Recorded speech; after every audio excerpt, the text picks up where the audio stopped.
So now that we built this large second story to our house, we need to heat and cool it. And my solution on that is this Daiken 18,000 BTU heat pump. Now, I want to put it right here. It's got to sit on a pad. I'm going to sit it right here. I think I'm going to have enough room. You're supposed to have at least 12 inches between the two condensers. And I think if I scoot that one over just a little bit, I'll be able to put it right on the edge here and I'll maintain my 12-inch distance. I'm going to put another disconnect right next to this one for the electric, run it straight down, and I'll have to bust through this concrete, this brick here as well, to run my line sets and my electrical from the condenser up to the heads that are going to be in the space itself. So we're going to unbox this thing right now. We're going to see just how big it is and if I'm going to have to extend that pad with more concrete. Hopefully I'm not. So back up in the space, I've got my head units. There's one right there. I've got the back plate right there. That's what actually it mounts to. So these hang on the wall and they're kind of low profile, and I'm going to have one sitting right here to kind of feed this whole living space. And then I'm going to have one sitting right between those two windows to feed this bedroom. So I kind of got them laid out where they're going to go. The thing I got to do right now is to tie that outdoor unit in. I've got to run the line set and the power cord from these locations all the way down, up through these rafters, down through this exterior wall to get out to where the condenser is, or the heat pump is sitting. So I'm going to bring the coils actually up into this attic space and kind of start unwinding them so that I can feed them gently down this wall here, because you don't want to pull too hard because that copper will kink and then it's junk. Well, it's not junk, but you gotta put some couplings in, and it's just a big hassle. So I'm gonna start doing that now. All right, so I got the line sets kind of curled up here. We're gonna be running them out, but I did get them with the help of my beautiful wife. We together ran the line set, both of them, down these walls here, down this exterior wall. I'm gonna have to notch out this header and put a plate over burying that into the wall, because obviously you're gonna have to draw them all to the ceiling at this point. But we were able to use the existing line set hole, which I rerouted the line set for the existing furnace.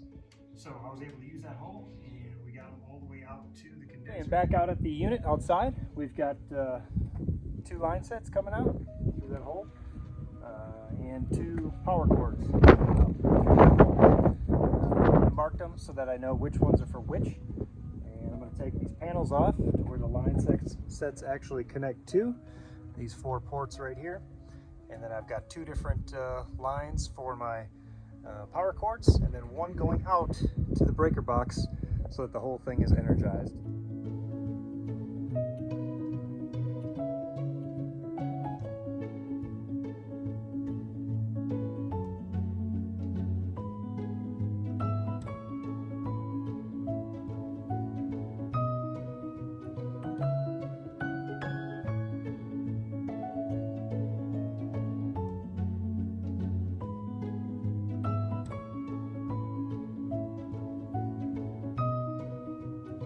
Okay, went to the store today and I bought actual pump feet, which will look a lot better than my 2x4s.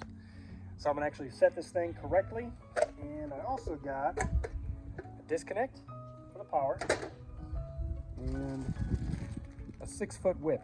So the power cord from the unit to the disconnect. Okay, I've got the unit powered up. It is wired up inside the unit itself. I've got the 6-foot width, and I'm going to use every bit of it. I'm going to run it across here, and we are going to put it up against the wall here, kind of like the other one. And I think I'm going to have my disconnect end up being right about here. So with that, this thing is going to sit something like that. There's 4 holes inside there that I'm going to actually use some concrete anchors and drill into the mortar of my brick wall and fasten it to the wall. And the bottom left hand corner there, we're going to put a 5/8 drill bit all the way through the wall so that I can run the power in from the house.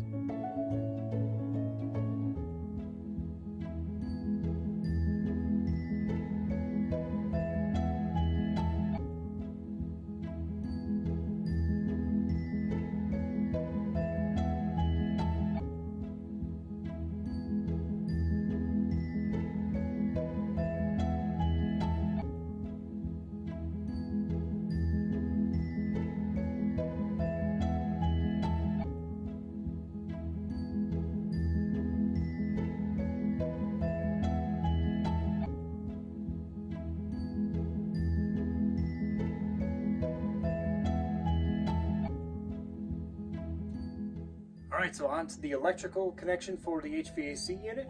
We've got a hole right through to where my disconnect is mounted. This is on the inside of it. And we need to run the 220 cable. It's gonna be, we're going with 10-4 cable out to that disconnect, all the way back to my breaker box where we'll have a new 20 amp double pole service that feeds it. So in order to do that, we are, excuse me buddy, let's go right here.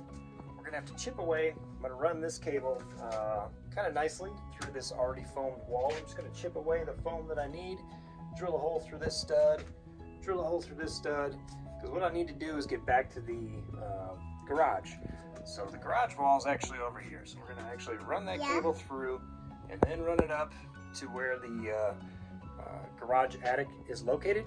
We're gonna run it through the garage attic over to where the box is located, drop down into the box, and tie it in so that we can energize the heat pump. Yeah, and that's it. That's it. We are doing this? We're doing this. So it's pretty easy to just kind of chip away the size that you need to get this cable through. I want to go to the stud right away because every 30 inches we should have a fastener. Yeah. So I'm going to screw it to the stud. But what I'm doing is just kind of chipping at the insulation, kind of stabbing it.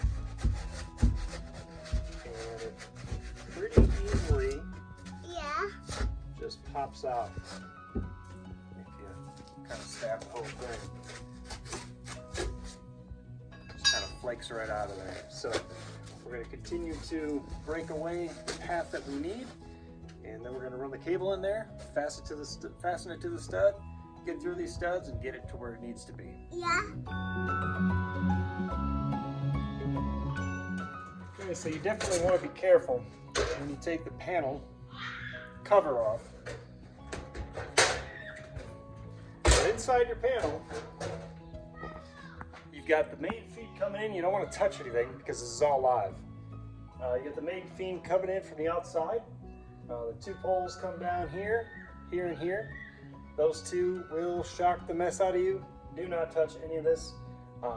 When you work on anything inside of here, you absolutely want to shut off your whole house disconnect, which is right here.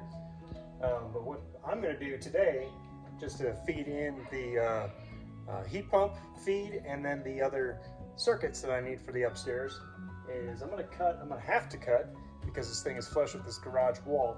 I'm going to cut out just a section of the drywall here, see what I'm working with here, and see what I need to do to actually feed those in through the top of this.